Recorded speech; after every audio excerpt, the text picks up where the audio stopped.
Manorama group, जो सोचता है वो करता है। आपके अपने सपनों का आशियाना। नमस्कार, भारत लाइव देख रहे हैं आप। मैं हूं शिवांगी आपके साथ। दोस्तों, महागठबंधन में आखिर ये किस तरीके का खेल चल रहा है? ऐसा लग रहा है कि बिहार चुनाव एक मजाक है, कोई कोऑर्डिनेशन ही नजर नहीं आ रहा है। और सबसे बड़ा सवाल तो यहाँ पर तेजस्वी यादव पर उठ रहा है। आप एक राज्य के सबसे बड़े ऑपोजिशन है, 5 साल थे आपके पास और आपका बस यही काम था कि किस तरीके से चुनाव लड़े, किस तरीके से बेहतर चुनाव लड़े, और आप वही नहीं कर पाए।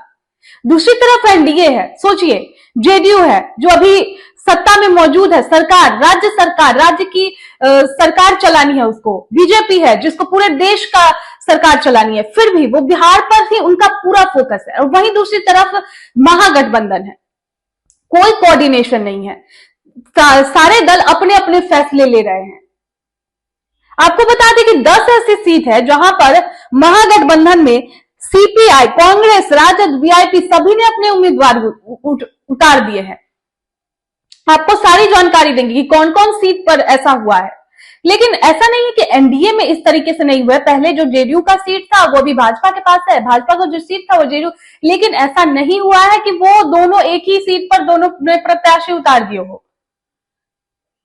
आपको बता दें कि कौन कौन से सीट है वो: बछवाड़ा, रोसड़ा, कुटुंबा, राजापाकर, वैशाली, लालगंज, बिहारशरीफ, तारापुर, कहलगांव। जी हाँ, ये सारे सीट है जहां पर इन सभी ने अपने अपने उम्मीदवार उतार दिए हैं।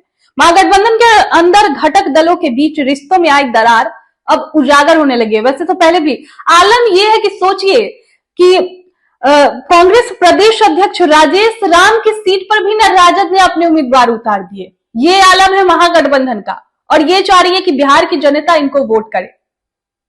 कोई एक्टिवनेस ही नजर नहीं आ रही है।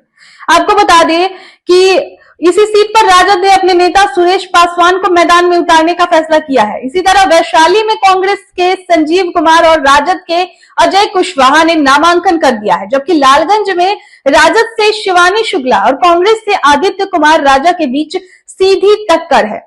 घटक दलों के बीच हुई लड़ाई, घटक दलों के बीच जिन सीटों पर मुकाबला होता दिख रहा है उनमें बछवाड़ा सीट है जहां से सीपीआई ने अवधेश कुमार को तो कांग्रेस ने शिव प्रकाश को उम्मीदवार बनाया है। बिहारशरीफ सीट पर भी कांग्रेस और सीपीआई आमने सामने है।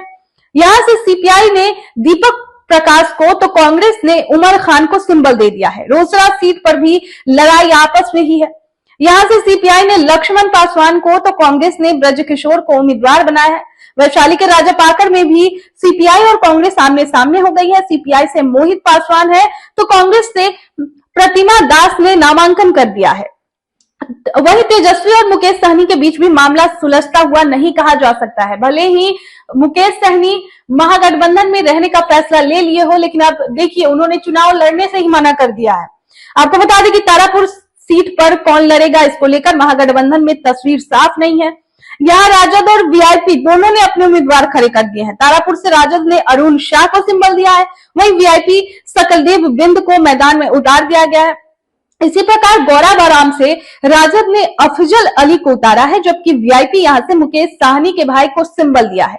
वैसे राजद ने यहां से अपना सिंबल वापस तो ले लिया है, लेकिन सबसे अनोखा मामला आलमनगर का है। जी हाँ, आलमनगर से नवीन कुमार ने राजद और वीआईपी दोनों दलों के उम्मीदवार के रूप में नामांकन कर दिया है। कहा जा रहा है कि वो एक नामांकन वापस लेंगे, लेकिन सोचिए किस तरीके से महागठबंधन में जो है कोऑर्डिनेशन का चल रहा है कि एक नेता दो पार्टी से टिकट लेता है, उम्मीदवार भी उतार देता है और किसी को कानो कान खबर भी नहीं मिलती। ये तो स्थिति है महागठबंधन का, और वो चाह रहे हैं कि बिहार की जनता, और बयान भी दे रहे हैं कि इस बार 2020 से अच्छा परफॉर्मेंस करेंगे। कैसे, किस तरीके से करेंगे जब आपके अंदर कोई कोऑर्डिनेशन ही नहीं है, बातचीत ही नहीं है, बैठकर बात भी नहीं करने। एक तरफ राहुल गांधी है, वो विदेश जा रहे हैं, छत्तीसगढ़ जा रहे हैं, हर भारत के राज्य में, भारत में जितने राज्य है हर जगह वो जा रहे हैं, लेकिन उनके पास इतना टाइम नहीं है कि वो बिहार में आए, बैठकर सारे जो भी मसले हैं उनको सुलझा पाए। और दूसरी तरफ तेजस्वी यादव भी, सोचिए, विपक्ष के सबसे बड़े अपोजिशन पार्टी जब नामांकन करने जाते हैं राघोपुर में, उनके साथ महागठबंधन के घटक दल से कोई खड़ा नहीं होता।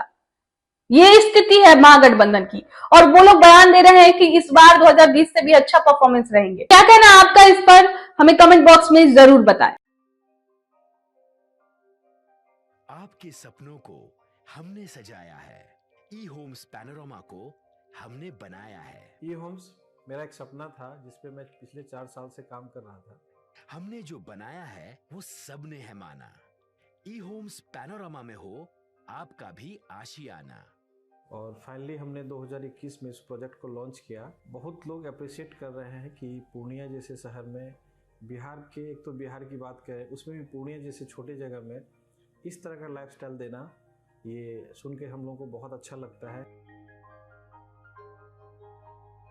ई होम्स में हमने कुछ और भी किया है, जैसे हम जिस जगह में रह रहे हैं हमारे फैमिली सिक्योर हो, उनको सिक्योरिटी का ध्यान में रखा है। आपकी सुविधा और सुरक्षा आपके लिए खास है, ये आपका विश्वास है। इसमें आर्टिफिशियल इंटेलिजेंस का 7 लेयर सिक्योरिटी का हमने इस्तेमाल किया है। लश ग्रीन कैंपस को बनाया है। यदि हमारा बाउंड्री वाल है तो वो वर्टिकल गार्डन है। ये जितनी भी फैसिलिटी होता है एक इंटरनेशनल टाउनशिप में ई होम्स है, ये हम लोग विश्वास नहीं कर पा रहे हैं। जो भी हमारे मित्र, दोस्त या जो भी हमारे बाहर के बाहर आते हैं तो हम लोगों को बहुत अच्छा सुनने को मिलता है और बहुत अच्छा क्रेडिट मिल रहा है। वो सारा हमने सिर्फ एक बिल्डिंग नहीं बनाया, हमें एक बहुत अच्छा लाइफस्टाइल दिया ई होम्स में, और मेरा एक सपना था जिसको मैं आज फुलफिल होते हुए देख रहा हूँ। ये आपका आवास है। ई होम्स पैनोरामा में अब आपका निवास है। E homes Panorama, luxurious lifestyle redefined.